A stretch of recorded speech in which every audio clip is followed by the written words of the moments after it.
여러분은 혹시 성장하면서 부모님이시라든지 아니면 학교의 선생님이 불공평해, 정말 공정하지 못해, 이런 생각을 해보신 적이 있나요? 대다수 분들이 그런 생각 안 해본 적 없을 거예요. 저도 그렇게 생각한 적이 있었어요. 그런데 누군가가 공평하지 못하다고 원망만 해본 게 아니라 제가 남에게 공평하지 못하다는 원망을 들은 적도 있었어요. 전도사 시절에 교회 학교 아이들을 데리고 운동장에서 발야구를 했어요. 그런데 규칙이 있어야 되지 않습니까? 그래서 공을 차는 이 공격팀 앞에 선을 그어놓고, 야, 공을 찰 때 이 딛는 발이 있고 차는 발이 있잖아요. 딛는 디딤발이 이 선을 넘어가면 반칙이야. 정확하게 얘기를 해주고 경기를 진행했어요. 그런데 경기가 점점 과열되니까 아이들이 막 불만을 막 쏟아내는 거예요. 아니, 왜 상대편은 발이 넘어가도 반칙을 안 불고 왜 우리 편은 조금만 넘어가도 삑 반칙을 부느냐고, 공평하지 않다고 막 항의를 하는 거예요. 하지만 아이들은 제가 처음에 기준으로 제시한 디딤발을 보고 항의하는 게 아니라 공을 차는 발이 넘어갔느냐 안 넘어갔느냐 이거 가지고 따지는 거예요. 무슨 말인지 이해가 되시죠? 여러분, 우리가 사용하는 공평이란 단어는 사실 관계에서 비롯된 단어라는 거 아세요, 여러분? 사람의 관계는 사실 얽혀 있어요. 두세 개 이상으로. 그래서 얽히고 설킨 관계를 가지고 살다 보니까 때로는 이해의 득실, 그리고 내가 이 중에 누구를 더 좋아하는지 호불호의 가치로 연결되고 평가될 때가 많아요. 그렇기 때문에 공평이란 말이 의미하는 것은 이런 관계 때문에 어느 한편으로 치우치지 않음을 의미한다는 거죠. 만약에 제가 발야구 심판을 하면서 특정한 아이에게는 반칙을 안 주고 다른 누군가에게 무조건 반칙을 주었다면 이것은 당연히 공평하지 못한 게 됩니다. 하지만 제가 제시한 기준에 따라 일관되게 판단한다면 그것은 분명히 공평하다고 말할 수가 있는 거예요. 여러분, 하나님과 인간의 관계도 마찬가지라는 거죠. 하나님이 정하신 기준대로 사는 사람에게 하나님이 은혜를 베푸시는 것은 공평한 거예요, 공평하지 않은 거예요? 지극히 공평한 거라고요. 그래서 하나님은 모세에게 나는 은혜 베풀 자에게 은혜를 베풀고 긍휼히 여길 자에게 긍휼을 베푸느니라 선언하셨다는 거예요. 하나님 뜻대로 사는 사람에게 은혜를 베푸신다면 우리는 그것이 공평하지 못하다고 항변할 수가 없는 것입니다. 반대로 하나님의 뜻과 상관없이 더 나아가 하나님을 무시하고 조롱하는 사람들이 그 은혜와 상관없이 사는 것은 하나님의 시각에서 보면 공평하다는 거죠. 그렇기 때문에 우리가 하나님의 정의, 하나님의 공의, 공평에 대해 말하려면 인간의 기준을 앞세우면서 그 기준을 가지고 하나님이 왜 공평하지 않냐 따지면 안 된다는 거예요. 하나님이 말씀하시는 기준이 무엇인지가 전제되어야 한다는 거죠. 아무리 인간의 입장에서 공평하게 보여도 하나님 기준에서 옳지 않다면 그것은 불공평한 것입니다. 반대로 아무리 불공평하게 보여도 하나님 보실 때 그게 공평하다면 그건 맞다는 거예요. 그러면 여러분은 삶의 기준이 뭡니까? 세상 사람들처럼 나의 의와 나의 기준을 가지고 하나님의 공평을 판단하십니까? 아니면 하나님의 시각과 하나님의 기준으로 세상을 바라보고 판단하십니까? 그래서 히브리서 12장 2절을 보면 믿음의 주요 또 온전케 하시는 이 예수를 바라보자. 우리의 시각과 기준이 우리 믿음이 흔들릴 때마다 그 믿음을 온전케 하시는 이 예수께 맞춰져 있어야 한다고 요구하는 거예요. 보세요. 인간의 기준이나 시각으로 보면 예수님은요, 불공평한 재판을 받으셨어요. 수요일 날 진행하는 마태복음 강해를 보시면 알 거예요. 그리고 불의한 자들에 의해서 진리가 아닌 거짓으로 죽임당하셨습니다. 우리 인간의 기준으로 보면 절대 공평한 죽음이 아니에요. 그러나 하나님은 그리스도 예수의 이름을 모든 만물 위에 높여주셨다고요. 바로 영원한 하나님의 시간 속에서는 하나님은 절대 공평하시다. 진리대로 행한 대로 반드시 그 값을 받게 하신다는 거예요. 그래서 오늘 이사야 선지자는 우리가 시선을 맞추고 고정시켜야 하는 정의로운 왕이 되신 예수 그리스도를 우리에게 소개하고 있는 거죠. 본문 1절 말씀을 보면 보라 장차 한 왕이 공의로 통치할 것이요 방백들이 정의로 다스릴 것이며 이렇게 이야기하고 있어요. 우리가 이 구절의 의미를 정확히 해석하기 위해 가장 중요한 것은 본문에 나오는 왕이 누구를 가리키는가를 이해하는 거예요. 이사야가 예언하던 당시 시대만 특정한다면 이 왕은 아하스 왕의 아들 히스기야를 가리킨다고 볼 수 있어요. 지난 시간에 등장했던 아하스 왕은 어떤 왕이에요? 나라가 위기에 처하니까 하나님을 의지하지 않고 아수르를 의지했던, 하나님이 구하라고 얘기한 징조도 구하지 않겠다고 버티던 악한 왕 아니었습니까? 그렇지만 그의 아들 히스기야는 여호사밧, 히스기야, 요시야 이 세 명이 함께 유다의 3대 성군으로 꼽히는 나름대로 하나님을 잘 믿고 섬기던 왕이었다고요. 더구나 유다가 회개하고 장차 아수르의 손에서 구원받게 될 것을 예언하는 앞선 이사야 31장에 이어서 곧바로 32장에 등장하는 왕이라는 점에서 이 왕이 히스기야를 가리킨다고 보는 것은 나름대로 합리적인 해석이라고 말할 수 있어요. 근데 예언에는 제가 누누이 말씀드리지만 이중적인 의미가 있다고 제가 말씀드렸죠. 1차적으로 가리키는 대상이 있고 궁극적으로 가리키는 대상이 있다는 거예요. 우리가 아는 것처럼 히스기야는 허물이 있는 왕이었어요.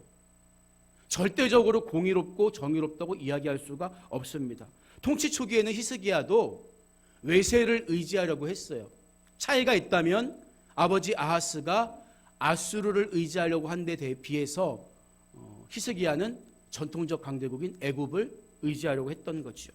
또 훗날 자기의 병을 치료받은 후에 바벨론 왕이 사절단을 보냈을 때 교만하게 야 내가 얼마나 부자인 줄 알아? 곡간을 열어가지고 별의별 것들을 다 보여줬죠. 그때 이사야 선지자가 이게 그대로 바벨론에 옮겨갈 것이다 예언하잖아요. 무엇보다도 1절 후반부를 보면 방백들이, 이건 왕이 아니고 왕 밑에 있는 관리들이거든요. 방백들이 정의로 다스릴 것이라고 했는데 무슨 말이에요? 왕의 신하들 역시 한치의 어그러짐도 없이 정의롭게 나라 구석구석 의가 넘치도록 통치한다는 의미죠. 그러나 히스기야가 약점과 허물이 있었던 것처럼 히스기야 당시의 방백들, 관리들도 허물이 많고 죄도 많이 저질렀다는 거죠. 여러분 그렇다면 지금 이사야가 미리 바라보고 있는 공의와 정의로 통치되는 완전한 나라는 어떤 나라일까요? 그것은 다름 아닌 예수 그리스도가 통치하는 하나님 나라를 가리킨다고 볼 수 있는 거예요. 성경 전체의 숲에서 보세요. 예수님이 인간의 몸으로 이 땅에 오셔서 전한 메시지의 핵심이 뭡니까? 하나님 나라예요. 하나님 나라. 어떤 분들은 사랑 아니야 사랑? 박애주의 이렇게 얘기해요. 근데 그것은 예수님의 메시지가 드러나는 방식이었고 예수님이 말씀하신 핵심 주제는 하나님 나라였다고요. 그래서 광야에서 시험을 받고 나서 공생애를 시작하시면서 첫 번째로 외치신 말씀이 뭡니까? 때가 찼고 하나님의 나라가 가까이 왔으니 회개하고 복음을 믿으라. 하나님의 나라는 볼 수 있게 임하는 것이 아니오 여기 있다 저기 있다고도 못하리니 하나님 나라는 이미 너희 안에 있느니라. 하나님 나라의 통치자로서 하나님 나라를 가지고 이 땅에 오신 거예요. 따라서 성경 전체의 숲에서 보면 이사야가 말하는 흔들림 없는 공의와 변함없는 정의로 통치되는 나라의 왕은 우리를 위해 이 땅에 오신 예수 그리스도를 가리킨다고 말할 수가 있는 거지요. 그렇다면 공의로 통치하고 정의로 다스리는 왕이 되신 그리스도에게는 어떤 특징이 있을까요? 선거철이 되면 정치인들이 나는 이런 정치인이 되겠습니다. 나는 이런 정책을 펴겠습니다. 공약을 하잖아요. 내 이념을 담아내겠다는 거거든요. 마찬가지로 2절 이하의 말씀을 보면요. 또 그 사람은 광풍을 피하는 곳, 폭우를 가리는 곳 같을 것이며 마른 땅의 냇물 같을 것이며 곤비한 땅의 큰 바위 그늘 같으리니 이렇게 이야기하고 있다고요.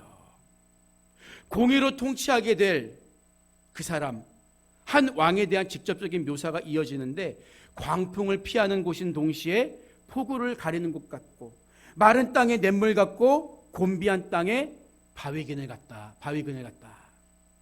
네 가지로 묘사하고 있어요. 먼저 광풍이나 폭우라는 말은 여러분 비유적인 표현인데 우리 인생에 찾아오는 고난과 어려움을 의미합니다. 그런데 예수 그리스도께서 광풍을 피하는 곳인 동시에 폭우를 가리는 곳이 되어주신다는 거예요. 다윗의 시로 표현하자면 나의 피난처가 되어주신다. 피난처가 되어주신다는 거죠. 제자들이 갈릴리 호수 건너편으로 배를 타고 가요. 그런데 갑자기 광풍이 일어서 아무리 노를 저어도 배가 꼼짝하지 않아요. 배에는 물이 차 고이기 시작합니다. 죽을 것만 같은 위기가 닥쳐왔어요.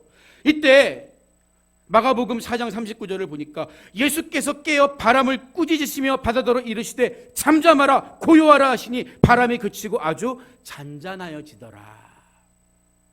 이렇게 증거하고 있습니다.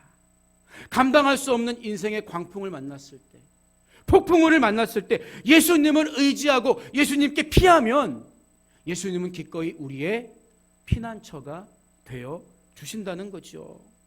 또 폭우가 쏟아지면 모래 위에 지은 집은 어떻게 됩니까? 그냥 씻겨 내려가는 거예요.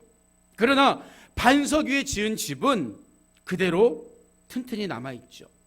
그래서 예수님은 마태복음 7장 24절 이하에서 누구든지 나의 이 말을 듣고 행하는 자는 그 집을 반석 위에 지은 지혜로운 사람 같으리니 비가 내리고 창수가 나고 바람이 불어 그 집에 부딪히되 무너지지 아니하나니 이는 주초를 반석 위에 놓는 까닭이요. 가르쳐 주신 거죠. 아무리 세상이 시끄럽고 사람들이 시대의 철학과 유행을 따라 이리 휩쓸리고 저리 휩쓸려 가도 예수 그리스도 그분이 우리 삶의 토대, 기초, 파운데이션이 되면 우리는 더 이상 두렵거나 흔들리지 않는 삶을 살 수가 있다는 거예요. 왜? 그분은 나의 피난처가 되어주시는 분이기 때문에. 그리고 이어지는 마른 땅, 곤비한 땅이라는 말은 우리 인생에 찾아오는 목마름을 상징한다고 이야기할 수 있어요. 여러분 잘 보세요. 폭풍우나 광풍, 바람 이렇게 요란하게 찾아오는 시련과 고통도 우리를 힘들게 하기는 합니다. 그런데 왜 우리나라가 점점 잘 살게 되면 잘 살게 될수록 자살률이 높아지고 상대적 빈곤감이 높아서 사람들이 메마르게 됩니까? 인생에 목마름이 있기 때문이에요. 아무리 먹어도 좋은 집에 살아도 채워지지 않은 목마름. 왜? 우리는 하나님의 형상대로 지음받은 영적인 존재이기 때문에 영혼에 대한 목마름과 갈급함이 항상 있는 거예요. 따라서 마른 땅의 냇물이라든지 곤비한 땅의 큰 바위 그늘이라는 표현은 그런 목말라 하는 우리들에게 예수님은 참 쉼과 생명이 되어주신다. 이런 뜻입니다. 그래서 예수님은 수고하고 무거운 짐진 자들아 다 내게로 오라 내가 너희를 쉬게 하리라. 이 말씀을 하셨고요. 또 누구든지 목 마르거든 내게로 와서 마시라. 나를 믿는 자는 성경에 이른 것 같이 배에서 생수의 강이 흘러나오리라. 분명히 약속해 주신 거예요. 우리 인생에 쉼이 되어주시고 영원한 생수이신 정의로운 왕이신 예수님을 갈망하시기 바랍니다. 이처럼 공의롭고 정의로운 왕이 되신 그리스도는 우리의 피난처인 동시에 참 생명이 되어주신다는 거죠. 이게 하나님 나라의 통치자이신 예수님의 특성이라는 거예요. 그러면 왜 우리에게 이러한 공의로운 통치자가 필요한 걸까요? 왜 오늘 이사야는 장차 오실 그리스도께서 공의와 정의로 통치하는 왕이라고 선언하고 있냐는 거예요. 보세요. 예수님이 이 땅에 오시기 전에 우리 인간은 어떤 존재였습니까? 어둠이었고 멸망의 자녀였다고 성경은 말하고 있어요. 죄는 하나님과 우리 사이를 가로막는 동시에 사람과 사람 사이의 관계도 다 깨트려 버린다고요. 그래서 우리를 통해 일하시기 원하는 하나님의 역사를 회방할 뿐만 아니라 다른 사람들을 쉽게 비판하고 정죄하게 만듭니다. 그게 깨어진 세상의 모습이에요. 그런데 하나님이 그런 우리 인간을 사랑하셔서 그냥 몇 마디 말로 용서하십니까? 아니요.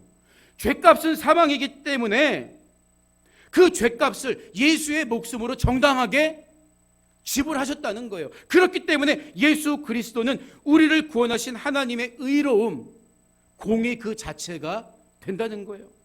죄로 막혀있던 하나님과 우리 사이를 예수님의 공의로운 죽음으로 회복시켜 주셨기 때문입니다. 이런 예수님을 우리 마음에 모시면 그 사람의 삶이 달라질 수밖에 없다고요. 보세요. 세상의 임금, 세상의 왕은 보통 어떤 존재입니까? 자기 백성 위에 군림하는 존재예요.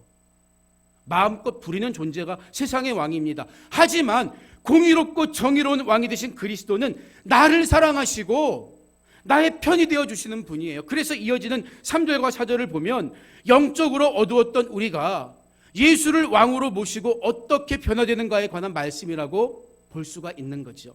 먼저 3절을 보세요. 보는 자의 눈이 감기지 아니할 것이요 듣는 자의 자가 귀를 기울일 것이며, 이렇게 이야기하고 있죠. 여러분, 사실 볼 수 있으면 그냥 보는 거예요. 들을 수 있으면 그냥 듣는 거예요. 이거 누구나 가진 능력이잖아요.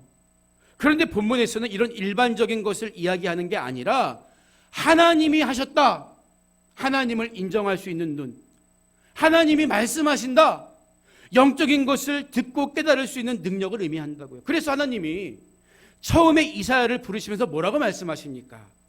이사야서 6장 9절 이하를 보면 가서 이 백성에게 이르기를 너희가 듣기는 들어도 깨닫지 못할 것이요 보기는 보아도 알지 못하리라 하여 이 백성의 마음을 둔하게 하며 그들의 귀가 막히고 그들의 눈이 감기게 하라, 이런 말씀을 하셨다고요.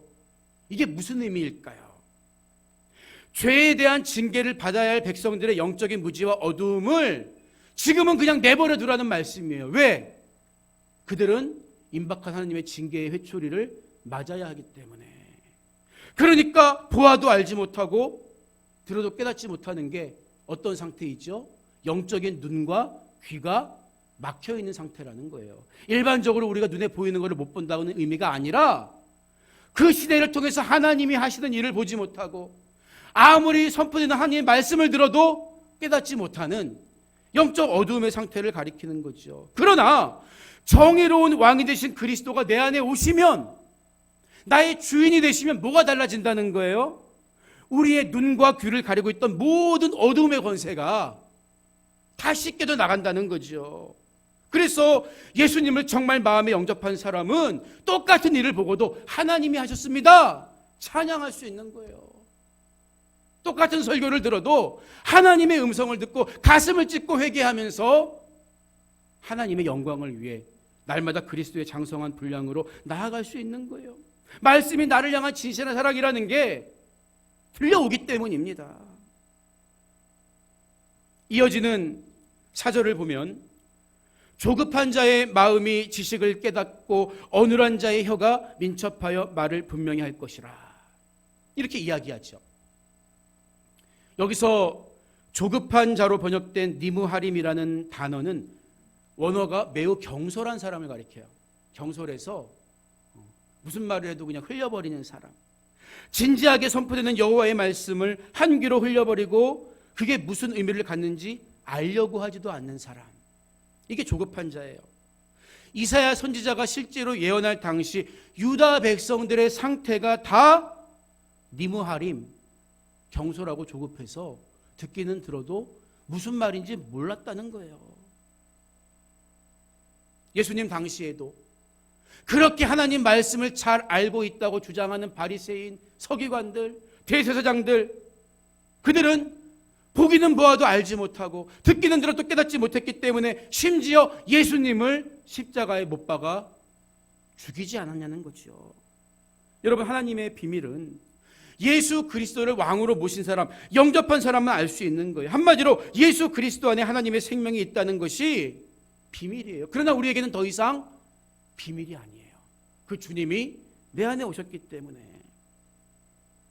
그래서 지식을 깨달을 수가 있는 거죠. 성령 충만한 베드로가 산헤드린 공회원 앞에서 야, 너 더 이상 예수를 증거하지도 말고 그 이름으로 기적을 행하지도 마, 윽박지르니까 담대하게 이야기하잖아요. 우리가 사람의 말을 듣는 것이 옳으냐, 하나님 말씀 듣는 것이 옳으냐, 예수를 증거해요. 공회원들이 깜짝 놀랍니다. 사도행전 4장 13절을 보니까 그들이 베드로와 요한이 담대하게 말함을 보고 그들을 본래 학문 없는 범인으로 알았다가, 베드로는 글씨도 몰라서 실루아노가 대필해 주잖아요. 학문 없는 범인으로 알았다가 이상히 여기며, 야, 어눌한 줄 알았는데 어떻게 이렇게 말도 잘하는 거야. 이유가 뭐예요? 오늘 본문에 나오잖아요. 정의로운 왕이신 그리스도를 모셨기 때문에 아무리 어눌한 자의 혀라도 진리를, 하나님의 사랑을 담대히 선포할 수 있었던 거예요. 이게 공의와 정의의 왕이신 그리스도가 우리 안에 오시면 변화되는 삶의 모습이라는 거죠. 여러분, 혹시 영적으로 어둡고 무지한 세상 사람들처럼 보지 말아야 하고 듣지 말아야 하고 말하지 말아야 할 부끄럽고 악한 것들을 보고 듣고 스스럼 없이 말할 때가 있지는 않았습니까? 그렇다면 오늘 말씀 기억하면서 공의와 정의의 왕이신 주님이 다시 내 삶의 주인 노릇할 수 있도록 내 인생의 왕자를 내어 드려야 하는 거예요. 생명의 빛이시고 순결하고 우리 삶의 진정한 치료자이자 정의로운 왕이 되신 그리스도께 모든 주권을 내어드릴 때 주님께서 우리 인생을 다시 바른 길로 인도해 가실 것입니다. 오늘 말씀을 마무리합니다. 몇 년 전 스웨덴 홍보청이 만들었다는 카피 문구가 화제가 된 적이 있었어요. 여러분 혹시 들어보신 적이 있나요? 그 문구가 뭐냐 하면 짤막한데, 스웨덴에서는 실패해도 됩니다, 이런 문구였어요. 한번 실패하면 루저, 패배자로 낙인 찍히는 시대에 실패를 두려워하지 말고 도전할 수 있는 기회를 주겠다는 뜻이었죠. 그래서 많은 젊은이들이 이 문구에 열광했어요. 당장 스웨덴이라는 나라에 한번 가고 싶다, 이런 댓글이 줄을 이었죠. 하지만 정작 스웨덴에서는 외국인 이주자의 권리를 제한하는 극우 정당이 더 지지를 받고 있는 게 현실이라고 하죠. 여러분, 공의와 정의가 뭘까요? 올바른 기준을 세우는 게 정의의 역할이라면 누구에게나 그 정의에 맞는 공정한 기회를 주는 것은 공의의 영역입니다. 만약에 정의만 부르짖으면서 공의를 잃어버리면 위선이 될 것입니다. 반대로 정의를 바로 세우지 않고 공의만 강조하면 독선이 되고 말 거예요. 정의롭고 공의로워야 하는 거예요. 그게 공평한 것입니다. 그러나 관계에 얽히고 설킨 타락한 인간은 정의를 내세우면서 공의롭지 못하다든지, 공의는 말하는데 정의가 부재하다든지, 점점 공평하지 못한 부조리한 세상을 만들어가는 게 현실 아닙니까? 그러나 우리 예수님은 오늘 이사야가 보고 있는 것처럼 공의로우시고 정의로운 만왕의 왕이세요. 그분의 공평하심이 어디 있는 줄 아세요? 나에게 얼마를 맡겼느냐가 아니라 얼마를 찾으시느냐에 있다고요. 예수님은 절대 한 달란트 맡긴 자에게 5달란트를 내놓으라고 말씀하지 않아요. 2달란트 맡긴 자에게는 2달란트만 요구하시죠. 여러분에게 얼마를 맡기셨나요? 여러분 실망하지 마세요. 하나님은 내게 맡긴 만큼만 요구하십니다.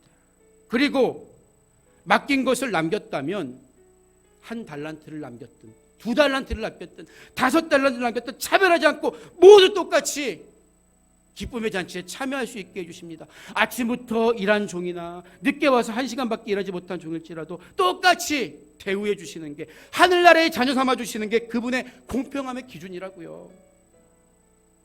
세상의 논리와 기준에 흔들리지 마시고 오직 홀로 정의로운 왕이 되신 그리스도, 그분을 내 마음에 모시고 언제나 그의 나라와 의를 구하는 가운데 평화 빼앗기지 않는 삶을 살아가는 여러분이 되시기를 주님의 이름으로 축복합니다.